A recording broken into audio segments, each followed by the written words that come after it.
journey as a BPharm student at Institute of Chemical Technology, Mumbai. So when I joined Institute of Chemical Technology, Mumbai in the year 1999, it was still UD City.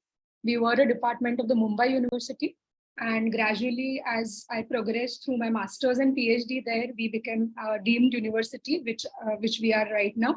And I'm going to talk about my journey from one side of the classroom bench to the other.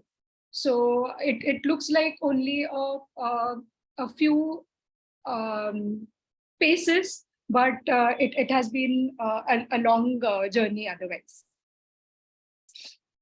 So before I will begin, I have to make a small disclaimer. First is having a career in academics was never what I had planned since my BPharm days. So, but it is more or less something which I gradually accepted as I progressed through my career. By saying this, I'm not advocating the fact that you should not be planning your career. But what I'm trying to give out a message here is that it is always important to have your plan B's in place. And it is also important to wholeheartedly embrace what has been offered before you so as to build something which is relevant and meaningful. Now, I'm going to spend a couple of minutes on this slide because I have spent a very long time at ICT as a student, probably the longest after my schooling years or almost equivalent to my schooling years. And I've thoroughly enjoyed being a part of the BPharm course at ICT, the MTech and the PhD, as being a MTech and PhD student at ICT. And therefore, I shall be spending a couple of minutes on this slide. Now, I wanted to be in the medical profession, but there was also something which I had decided since my 12th standard days that I would be pursuing a medical degree only if it was available from a government institution, a government medical college. And when this was not a probability, I decided to pursue my degree in pharmacy from ICT. First, there were two main reasons for this. Is I fell in love with the beauty of ICT campus when I was there after my HSC examinations to inquire about various courses that ICT had to offer. And secondly, an admission into ICT in those days. So I'm talking about the days around 2003. It was considered as a great gateway to America. So for some reason, I had decided that if I would not pursue a degree in medicine from India, then I would be pursuing an education in pharmacy in the United States. So with this intention, I took my admission. So I did not opt for the OTPT courses or dental courses, which I was getting in the government institutions, but I accepted or I wanted to do a degree in pharmacy from the Institute of Chemical Technology in Mumbai. Now, back then, we had very low social media exposure. So we had a lot of vertical interaction with our seniors and lateral interaction with our peers from different branches of ICT. So we are not just a pharmacy institute, but we have courses, we offer courses in chemical engineering and different branches of chemical technology, about 8 to 10 different branches of chemical technology. So we had a lot of interaction across our peers in different branches as well as our seniors. Now, this is very important because these are the seniors who end up giving some excellent advices to you as far as the choice of universities abroad is concerned. Some of them might actually help you once you settle or once you go to a particular university, and if they happen to be situated there, they will also often welcome you and help you in your first few days when you're trying to settle within a new country and within a new university. So that interaction is very, very important. Also, we had interaction with our PhD seniors. And it was with one such PhD senior that when I was in my TY BPharm, I wrote a review article in one of the pharma magazines. And this was my first exposure to how literature review is being done. And this experience, of course, over the year, it progressed as I went through different courses at ICT, but that experience stayed with me throughout my research tenure, and it is helping me even now.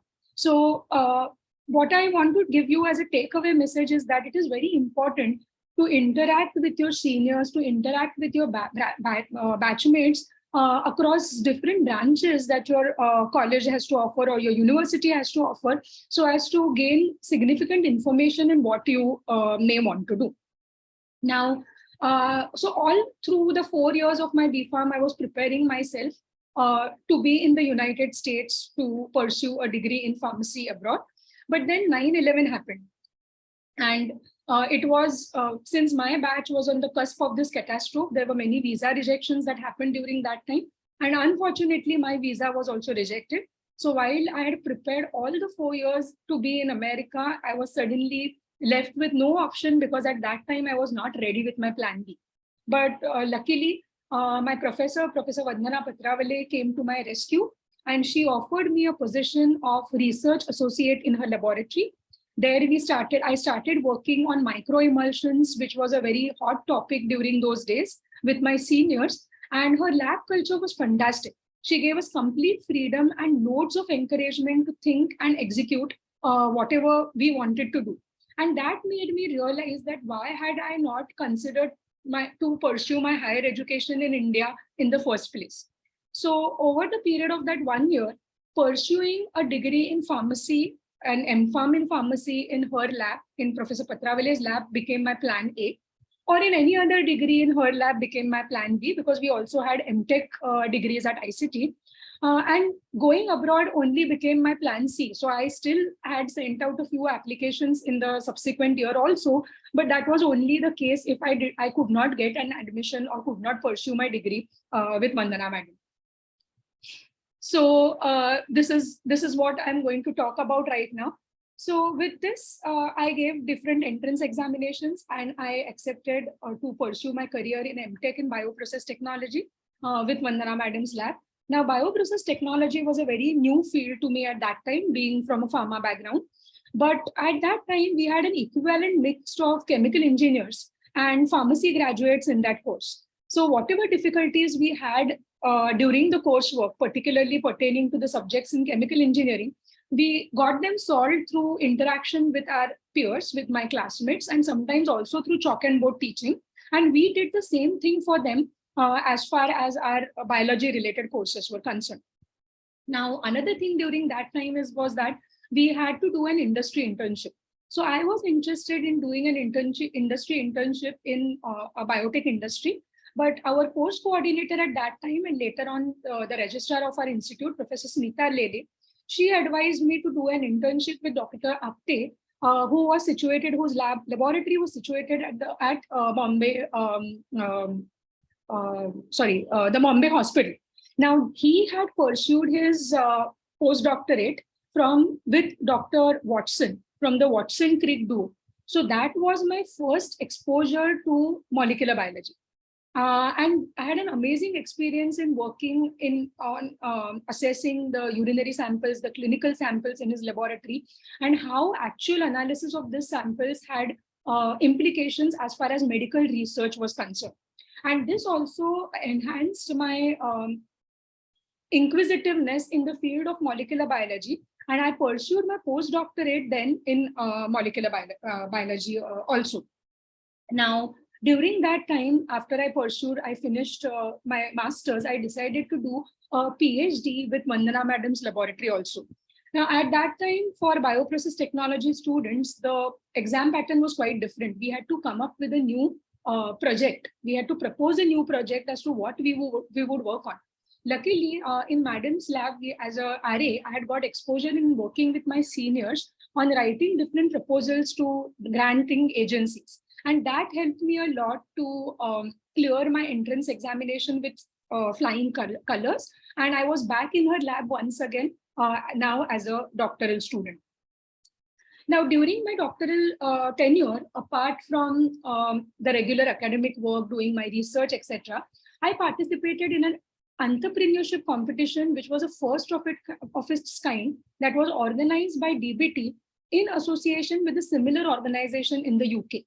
And our team was amongst the 4 teams from all over India that were chosen to present our work plan at Oxford University in the UK.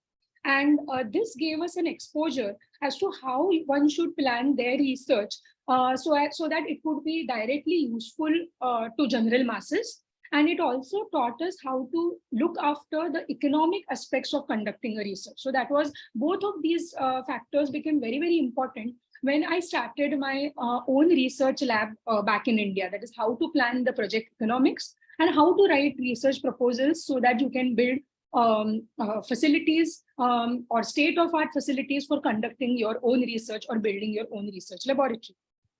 Now, during this time, I also met my husband, and who is also a professor, an associate professor at the Institute of Chemical Technology in the Department of Biotechnology and Biosciences, which is a newly instituted department. And we decided to pursue our postdoctoral tenure together. Now, doing that as a couple was a little difficult because when you apply to professors as a couple, they do not see you as individuals, but they see you as a team. And then there is reluctance in acceptance. So we started our application processes quite early on. And finally, we got an acceptance from Professor Laird, who is a respectable name in the field of pharmaceutical research, and runs a lab in the Helmholtz Institute of Pharmaceutical Research at Saarland in Germany, which is a small city which is very close to Frankfurt, about 2.5 hours from Frankfurt. And he offered us a dual position for both myself and Dr. Ratnesh. But he also told us that this position would be available to us only for a period of 6 months. And during that tenure, we were expected to write grant applications to various European agencies so that we could earn our fellowships and we could earn money to do research in Germany. So while we were in one of the most beautiful continents in the world, our first 6 months were spent in tremendous work in writing grant applications to various European funding agencies like Helmholtz, like EMBO, that is European Molecular Biology Organization, etc.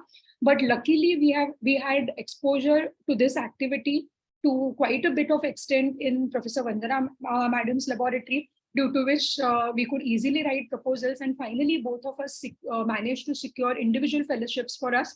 So the Marie Curie fellowship, which you just announced during my introduction, and Ratnesh got a Humboldt fellowship to pursue our research dreams in Germany.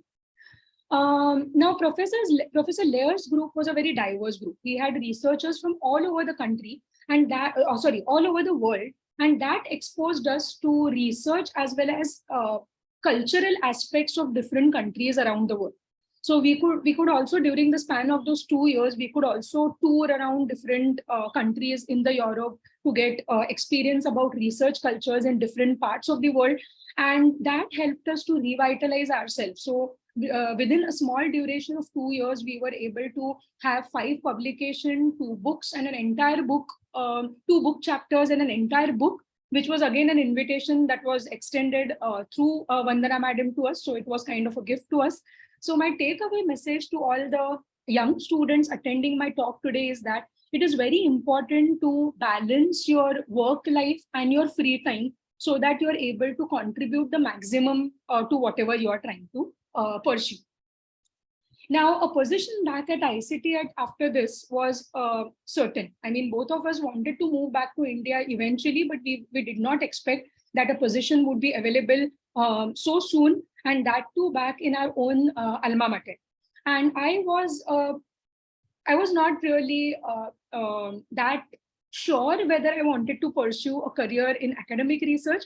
So here I was competing with my own husband, 2 of my seniors from Professor Patravale's laboratory for a position, and believe me, academic positions, whether in India or all over the world, they're met with a very stiff competition.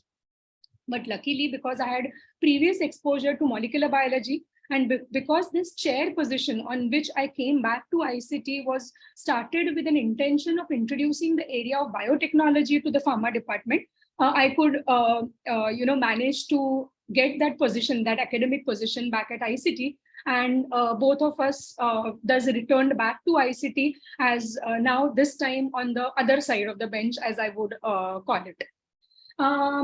Now, once we were back in ICT, so apart from ICT, now we wanted to be in ICT because my intention was to be in an area or in a city that was close to at least one of our families, which would help us to have a work-life balance.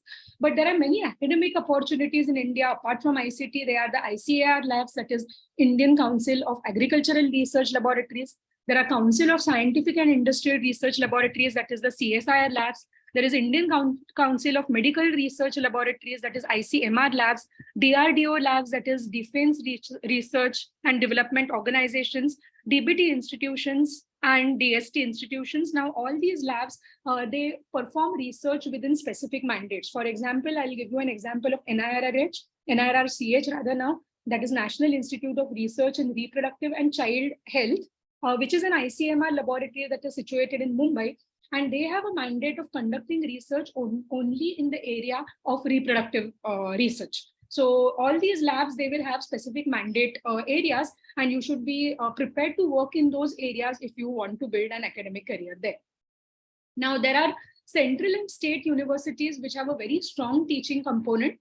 And then there are institutions like Indian Institute of Science, Indian Institute of Technology, and Indian Institute of Science and Engineering Research, that is ICERS, which have a very strong teaching as well as research component. So these are the various academic opportunities that are available in India for you.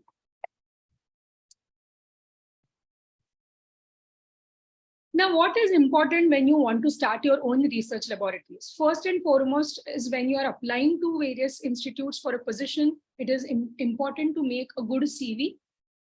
So that would focus on the publications that you have achieved during the course of your master's, during the course of your PhD, and postdoctorates. It should also concentrate on whatever awards you may have earned.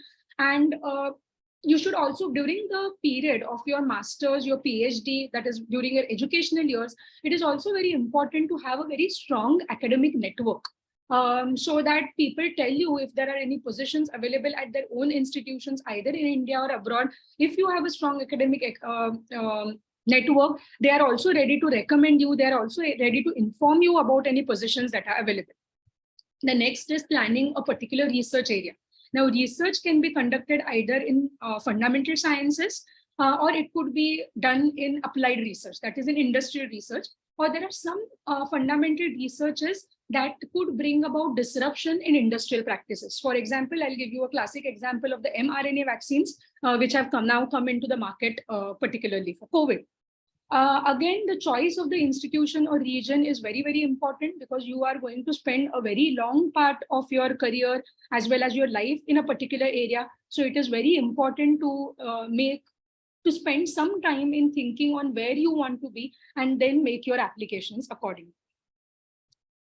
So once the research group is set, then and you have identified a particular research area that you want to work with, the next is to set up long-term goals for your laboratory. That is, what would you want to achieve? Do you want to stay only in academic research, or do you want to contribute towards the industry? Because the kind of research that you conduct would vary depending upon the long-term goals.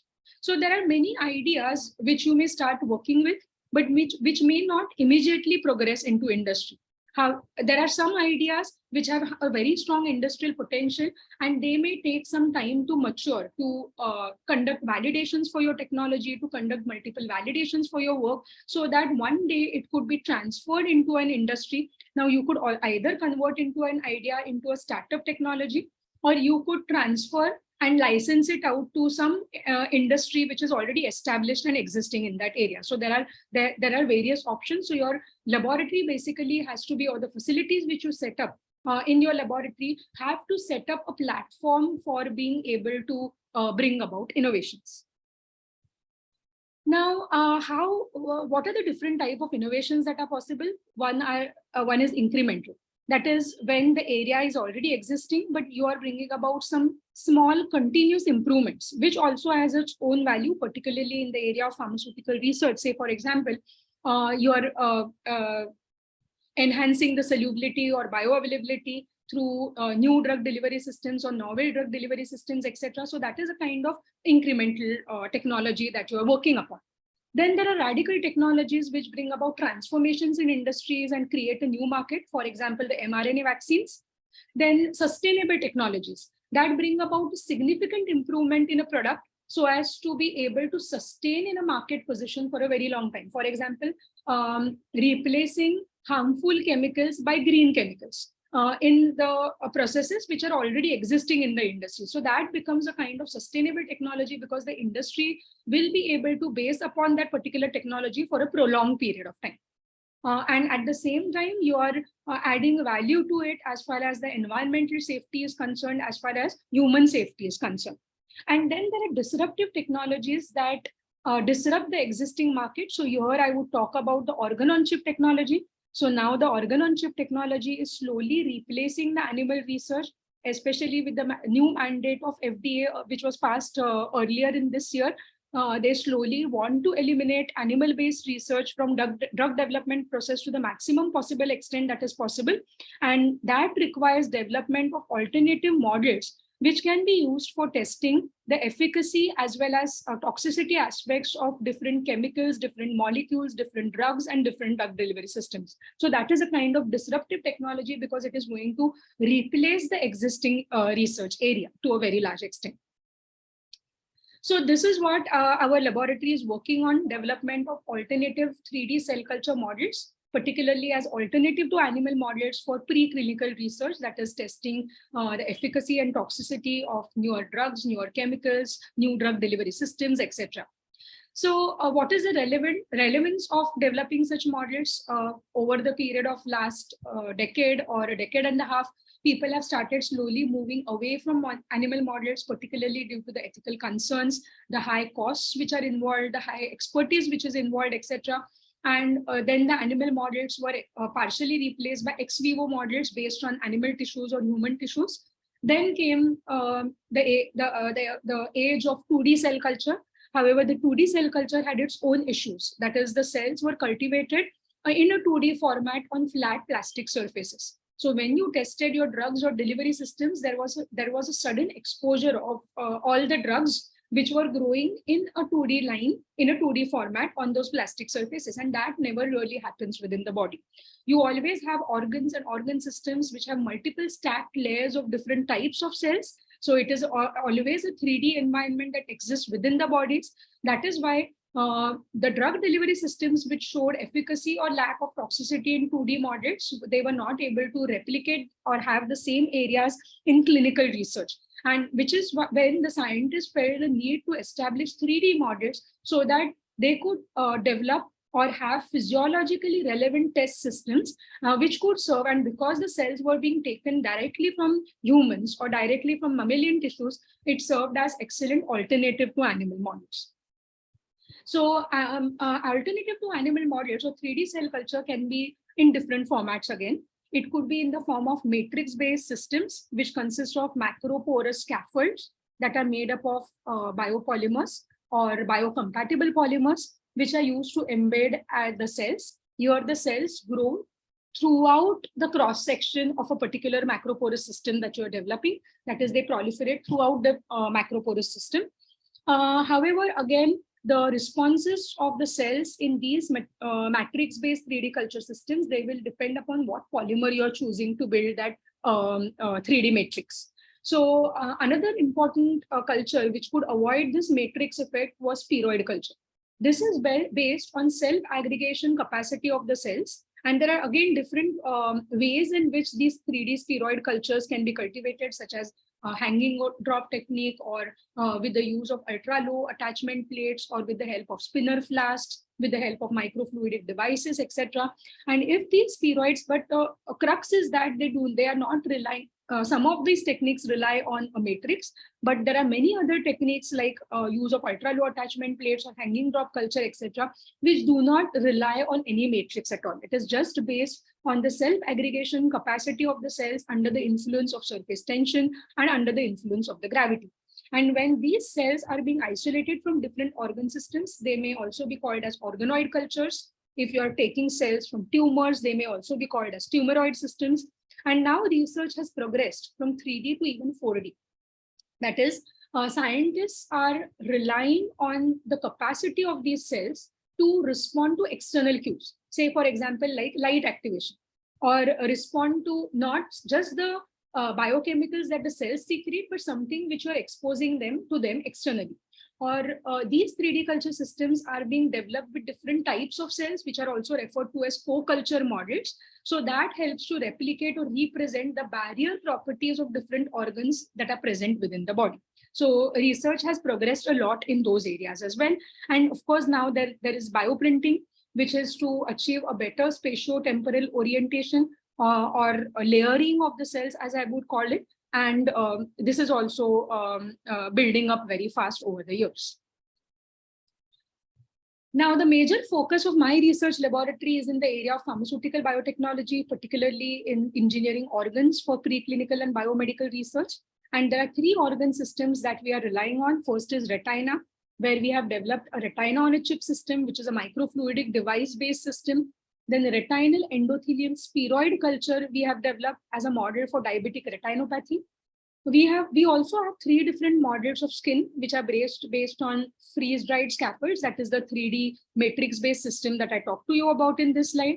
We have developed a skin on a chip device. That is once again a device which is based on microfluidic device. Now this allows flow conditions, the medium to flow when the cells are being cultivated, unlike the static 3D cell culture models. So their replication is more closer to the in vivo conditions as compared to static 3D culture models. And we have also recently initiated research in the area of bioprinting, where we are also developing newer biopolymer-based bioinks. There are no bioinks which are currently available in India, which have been indigenously prepared. So that is a very opportunistic area that is available right now. And we have also developed spheroidal models of lung, both mono as well as co-culture models using different cell types. There are other areas that we are focusing on. Diagnostics, we are working with paper microfluidic devices for testing of biomarkers for neonatal sepsis. We have developed electrospun nanofibers for cholesterol detection. We have also developed electrospun nanofibrous bandages, which is once again based on biopolymers like starch and TPU, which is a biocompatible polymer for wound healing as well as for large-scale cell culture. And we have initiated research in cell therapies, like particularly the development of retinal cell sheets and corneal cell sheets for various disorders, eye disorders that lead to blindness. So let me talk a little bit about our skin on chip model.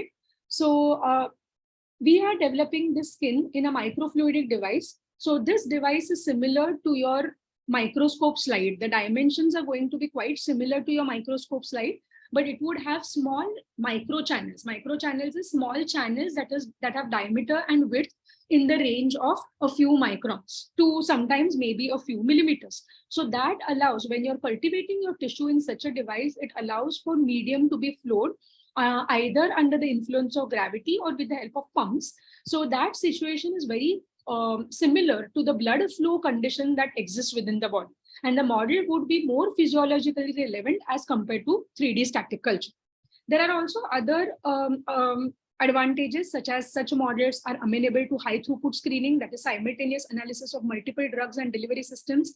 If you are running all these devices in parallel, depending upon the device design, there is good operational control and versatility. You can modulate the flow rate, you can modulate the chamber diameter, etc., to cultivate different tissue types. It is a perfusion-based model, that is, there is continuous medium flow, which enhances the physiological relevance of this model.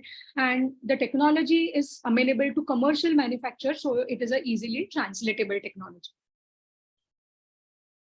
Now, this is the flow workflow that we have followed: device fabrication, for which we have acquired an Indian design patent. We have also made an Indian patent application and have answered reviewers' queries against that.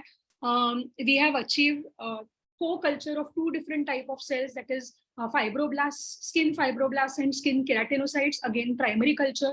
We have conducted flow optimization so as not to cause shear on the cells which are being cultivated within these devices.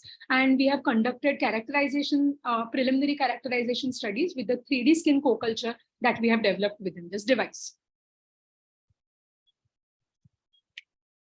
So this is the 3D skin co-culture at day 10 of the dermal fibroblasts and dermal keratinocytes, which have been labeled with two different dyes, as you can see. And the orientation is very much similar to what exists within the body. We have also conducted a 3D image with a Perkin-Elmar system, which is also known as, it is not a confocal image, but it is a it is a kind of high throughput imaging system that we have performed, and that once again indicated that the presence of two distinct skin layers within the model that we have developed. Similarly, we conducted the HNE staining, that is eosin staining and for our 3D cell culture model, which indicated the presence of two distinct cell layers, that is the fibroblast, the epidermal layers made up of the epidermal layer made up of Hackett cells, and the dermal layers made up of human dermal fibroblasts. The cells were also stained with respect to the various skin cell markers, particularly vimentin and also epidermal cytokeratin 14, which is a marker for skin stratification. So that indicates the formation of our 3D co-culture model of human epidermal fibroblasts and epidermal keratinocytes, dermal keratinocytes. Sorry. Now, one important aspect of skin is the barrier function, and that we have measured with the help of TEER values, that is trans electrical resistance across the skin layer. And what we observed is that in case of the co-culture model, there was a significant difference in the barrier properties of the skin as compared to the monoculture of the two different cell types, that is dermal fibroblasts and epidermal keratinocytes. As against that, the co-culture model exhibited a higher TEER, so a better barrier property. So that once again indicated the suitability of our model for conducting preclinical research. And currently we are in the process of validating this model for application in skin irritation studies, skin corrosion studies, etc., as per the OECD guidelines, as well as development of a skin disease model where we would be exposing it to organisms and checking for disease reversal. Next, we have also developed a human retina on a chip model. Once again, it is a microfluidic based device, but here it is a two-chamber device that we have developed against a one-chamber device that was developed for our skin. The advantages of this model is very similar to what we have seen for skin model, that is high throughput staining, perfusion of the media. It has better translation value and better operation control and versatility. And we have developed a co-culture model in here of retinal pigment epithelial cells and retinal precursor cells. Now, these retinal precursor cells were differentiated so that they could have photoreceptor-like properties, that is the cells of our retina which are able to respond to the light. This is the workflow, device fabrication, computational validation, just to check that the flow conditions which we are following within the device, they are not causing any excessive shear to the stress or adverse effects on the cells. Then we were working with two different cell types. So we conducted media optimization so that one medium could be used for cultivating both the cell types. We checked for proliferation assays which confirm the suitability of this device to support cell culture. We also checked for cellular viability and conducted some preliminary cellular characterization that confirmed the suitability of our model for preclinical retinal research. So this is the actual device that we have developed. Now, these are the results of the computational fluid dynamic studies. Yeah. So this diagram on the left-hand side indicates that whatever medium flow that we were following in the device, it was incapable of causing any significant shear to the cells. And therefore, the cells were able to grow well and proliferate well within the device. Also, the pressure drop within the device was within the acceptable limits, so as not to cause any adverse conditions or adverse effects on the cells.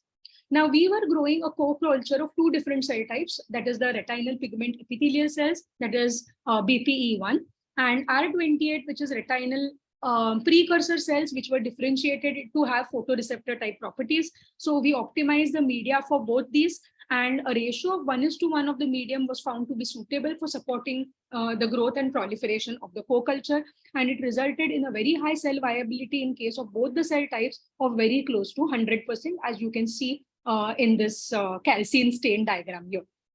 Now, calcine is a dye which is able to stain only the live cells.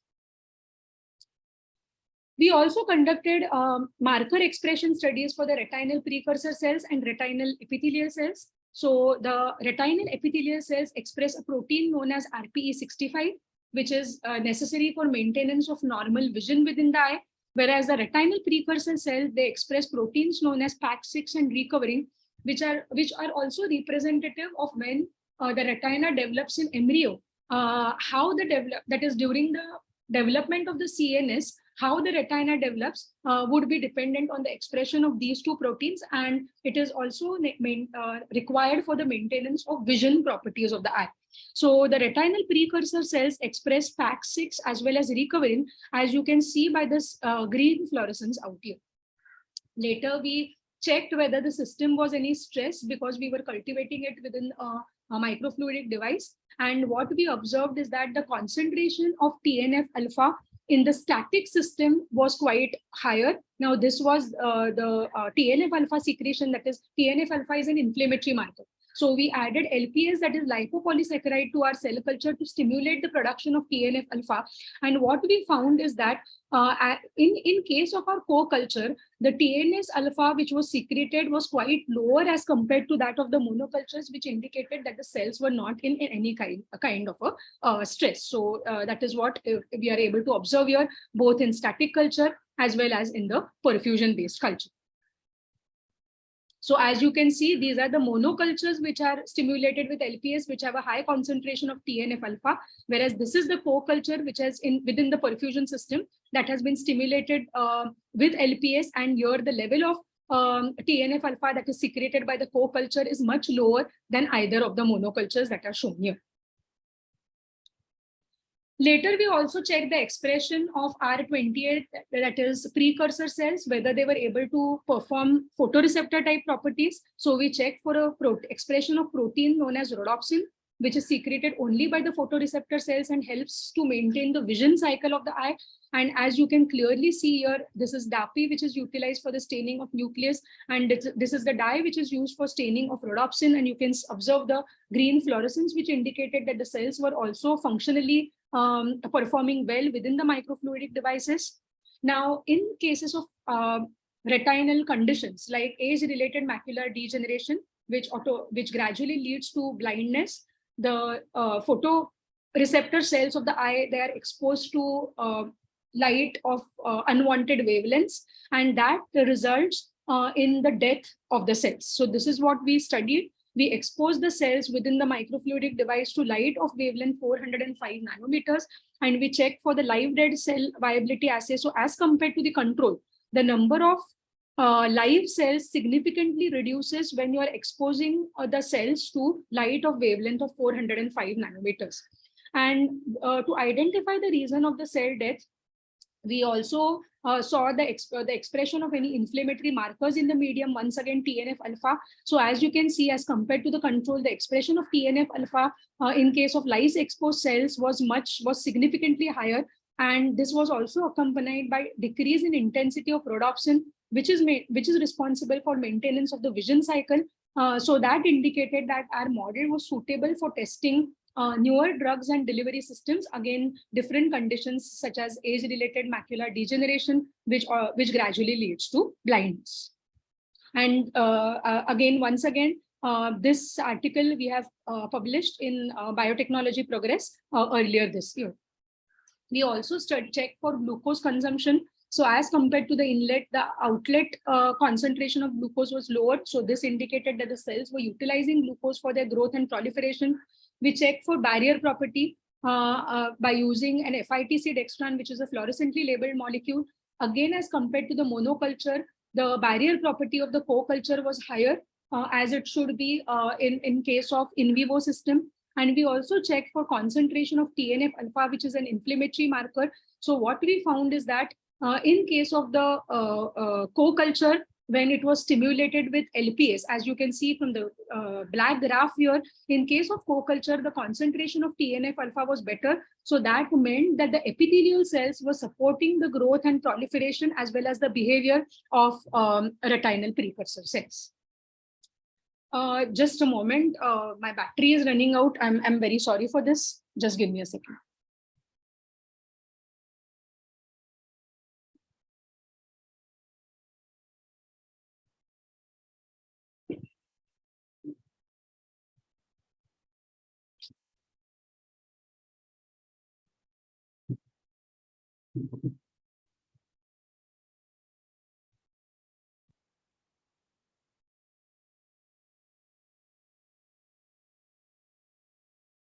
Sorry for the interruption. Okay. Okay, so this, okay. Now what we are doing the next is bioprinting of 3D skin once again within the microfluidic device. So this is the bioprinter which we have developed with a startup company and which is now in the market. We have developed a different microfluidic device, as you can see on this slide, and that is being utilized for developing a co-culture of once again of both the skin cells, that is dermal fibroblasts and epidermal keratinocytes. So this is a short video of how the printing is being done within the microfluidic device.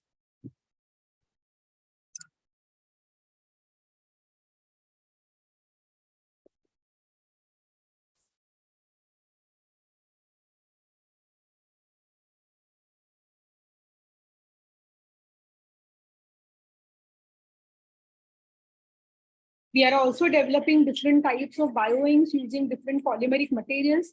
As like I said, there is no indigenous bioink which is existing in India, and this will support the growth and cultivation of different cell types. Now, roadmap for the development of organ-on-chip devices is not very simple. It is through different stages, such as scaling, that is what kind of device dimensions you would want, what kind of tissues you are trying to cultivate, to material selection for development of the devices. We are working with an optically transparent material, which is also gas permeable, so as to allow better growth and cultivation of the cells. We are through the cell seeding, cell sourcing, and cell media optimization studies. We have another aspect of it is also maintenance of perfusion conditions, that is flow conditions, which we have been able to optimize. It could also be automated, that is as we progress on, there is also a possibility of integrating biosensors within these devices so that whatever biomarkers we are trying to see, they can be easily measured. And finally, there is validation in your own lab and validation in different laboratories according to various standards, etc. Right now, there are only a few standards which are existing in the regulations or the standards which are there for the device development. And finally, it would help in adoption of these organ-on-chip models on a very large scale for preclinical research. Other areas that we are working on is development of co-culture spheroid models, which you can see in this image out here. It is a co-culture spheroid model consisting of epithelial cells and fibroblast cells. Now, for cancer cells, the presence of fibroblast cells is very, very important because it affects their growth, proliferation. So the processes of angiogenesis, metastasis, etc. are supported by the fibroblast cells. So having a co-culture is a more relevant model than having a monoculture. And we have developed co-culture with two different types of cancer cells, that is A549 and NCIX460, along with WI38, which is the fibroblast cells. And as you can see here, we checked for the increment in the size of the spheroids over the period of time. We also found that the viability of the spheroids was lower as compared to the 2D culture. Now, why is this possible? Because when you are developing a spheroid, the spheroid consists of three layers. There is a central core, which is necrotic, where the cells are dying, which is followed by a quiescent layer where the cells are viable, but they are not very actively proliferating. Whereas the outermost layer, which is the most resistant layer, it consists of highly proliferating cells, and that is also responsible for the metastatic phenomenon of the tumors. So because of the central cells of the spheroid being necrotic, the viability of the spheroids was lower over the period of time as compared to the 2D cultures. We also checked for the ability of the spheroids to be utilized for uptake of nanoparticles or testing of nanoparticles. Here we prepared paclitaxel loaded nanoparticles of Udrigit, and we found that in case of the control cells, we compared the results of monolayer, that is 2D culture versus 3D culture. Now, what we found in case of control cells, the cell viability, of course, was 100%. In case of exposure to blank nanoparticles, that is those nanoparticles which were not loaded with the drug, there also the viability was almost 100%, which indicated the biocompatibility of our nanoparticles. Another control that we kept was API, that is the drug which was not loaded within the nanoparticles. Now here, there was a decrease in the cell viability because of exposure to the drug. But as you can see, when the 2D cells were exposed, the cells in 2D format were exposed to the drugs, their cell viability was much lower. Now, this is because the spheroids, they offer resistance. The outermost proliferating layer of the spheroid, it offers resistance to the drugs just the way it would occur within the body in case of a spheroid a tumor mass. And that makes it more resistant to a particular API that you are adding in your model. So this model also indicated that it was a better model as compared to the 2D model. Again, the results with paclitaxel nanoparticles were better because nanoparticles, because of their size, they were better taken up inside the cells, and they were better retained inside the cells, and they could give a more efficacious action as compared to the only API. And therefore, the cell viability was lower as compared to exposure to API alone. And this was also verified with the help of confocal imaging. So here we conducted live dead cell assay where the live cells were stained with a dye known as calcine, which is a fluorescent green dye, whereas red cells were stained with a dye which is known as ephidium bromide. So as you can see, in case of exposure to blank nanoparticles, all the cells are green in color, which indicate the biocompatibility of the nanoparticles. In case of API, only a few cells are red. Now, this is also because paclitaxel is insoluble in the cell culture medium in which it is being added to the cells. So because of this, the cell may not have been able to take up the paclitaxel. But however, in case of paclitaxel nanoparticles, there was greater increase in the percentage of the dead cells, as you can see from a red color out here, which indicated the ability of this model to distinguish between API and nanoparticles and to be utilized for testing the efficacies of drugs and nanoparticles. We have also developed chitosan nanoparticles for testing of cholesterol, where chitosan has been used in combination with other biopolymers. And this was used to load enzyme cholesterol oxidase along with peroxidase. And cholesterol oxidase converted cholesterol into a cholesterol compound along with the release of hydrogen peroxide. The peroxidase enzyme converted hydrogen peroxide into oxygen and water. And this oxygen was used to oxidize a chromogenic substrate and give you a color change. So TMB substrate was utilized. This is the which indicates bead-free uniform nanofibers which are being obtained. And a color scale was also developed to measure the approximate concentration of cholesterol and correlate it to the intensity of the color that was obtained. So basically, these nanofibers could be used as a point of care detection, could be utilized for point of care detection of cholesterol from biological fluids. We have also developed cholesterol nanofibers for cell culture. As you can clearly see here, cholesterol was used along with, chitosan was used along with plasticizer so as to develop these films. And these films, you can see the FESEM image of these films out here. These were then utilized for cultivating the cells, that is the skin keratinocytes. As you can see in this image out here, that there is presence of live cells. Majority of the cells are in live form during the live dead cell assay, that is calcine and ephidium bromide assay, which indicates the ability of these membranes to support large-scale cell culture. And these membranes can also be used to replace the currently used membranes in cell inserts. And these membranes would be biodegradable as compared to the non-biodegradable membranes which are being utilized right now. So it is kind of a green application or green extension of the membranes for cell inserts. We have developed starch TPU nanofibers for wound healing. So this is the SEM image of the nanofibrous mat, which indicates the formation of uniform nanofibers which are totally bead-free. We utilize these mats for cell proliferation studies. And as you can see here, that the studies were conducted with cross-linked as well as non-cross-linked mats. And the mats which were cross-linked with on day 2, the mats which were cross-linked with 5% of the cross-linker were able to have a very high cell viability and hence were utilized, hence indicated the ability of these mats to support wound healing. We also conducted in vivo studies in rat wound healing model, which you can clearly see here. That is, as the day progressed from 3 to 10, there was decrease in the size of the wound. And you can also see an HNE image, HNE stain, that is hematoxylin eosin stained image, which indicates formation of distinct cell layers. That is an epidermal layer, which is indicated in purple here, followed by the dermal layer. So basically, our starch TPU nanofibers were able to regenerate full thickness wounds. Now, these are the technology readiness levels of different models that I have represented before you today. The skin-on-chip technology is on TRL4. That is, we are in the process of validation. Retina-on-chip proof of concept has been developed, whereas for bioprinting and others, we are still in the developmental phases. These are some of the intellectual properties that we have generated over through all this research that I just presented before you. And I thank you all for your patience here, and I will be happy to answer that any questions that you may have. Thank you so much. Thank you very much, ma'am. It was really wonderful session. A lot to learn from you regarding all these research outcomes. Okay, from audience, there is one question, ma'am.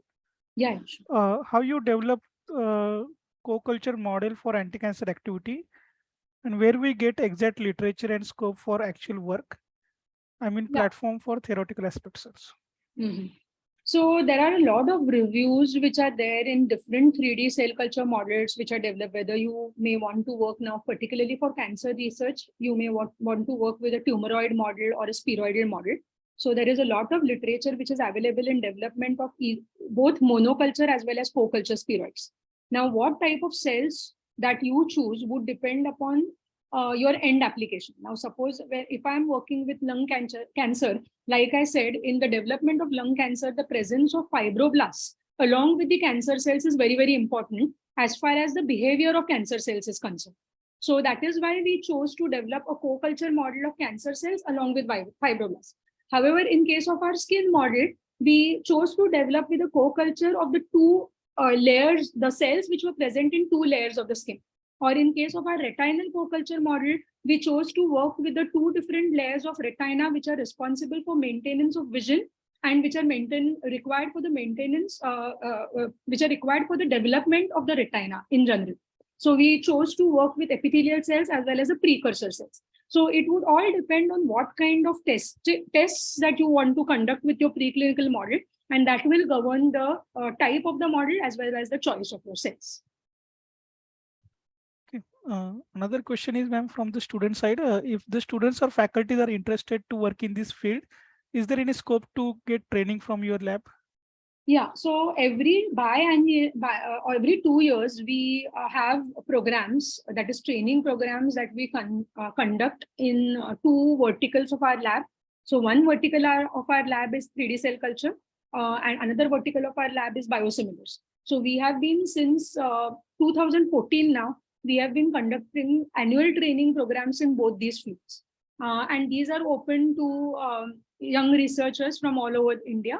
So, of course, there is a lot of opportunity to get trained during these workshops that we conduct. Right. Thank you, ma'am. And one more question from our end, ma'am. As you have written various applications for the grant proposal and have successfully got the grants, so what are the key factors that should be considered while writing the grants? So one is you have to understand the call from the government agencies that is published. That will always give the objectives. That is what they want to promote through that particular call. Now, there are many calls for infectious diseases where they specifically say that we do not want to see proposals in tuberculosis, because through that particular call, they want to promote research for infectious diseases apart from tuberculosis. So one thing is to read the objectives of that call very well so as to be able to see whether your research is fitting into the mandate which has been advertised by the government.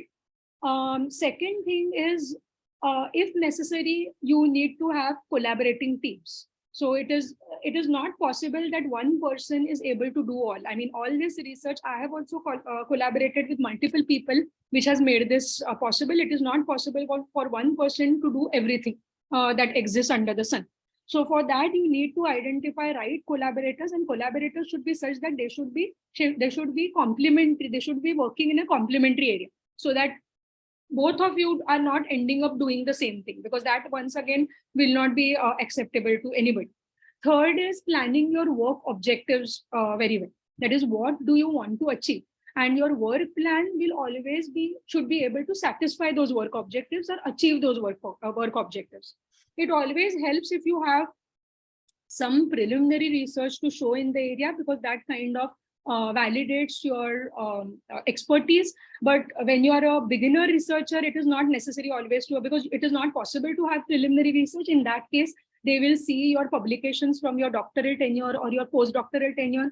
Planning your budget is also very, very important. The budget should not be underestimated or overestimated, and it should be in line of whatever work plan that you wish to conduct to achieve the project objectives. So it has to be a fair balance that requires certain experience and to work out also. So over the period, as you start writing the proposals, it is not a one-time activity. I am still evolving in my proposal writing skill, and I'm sure that is the case with all the researchers at different stages of their careers. Right. But these are some of the essential pointers that I would like to give the audience.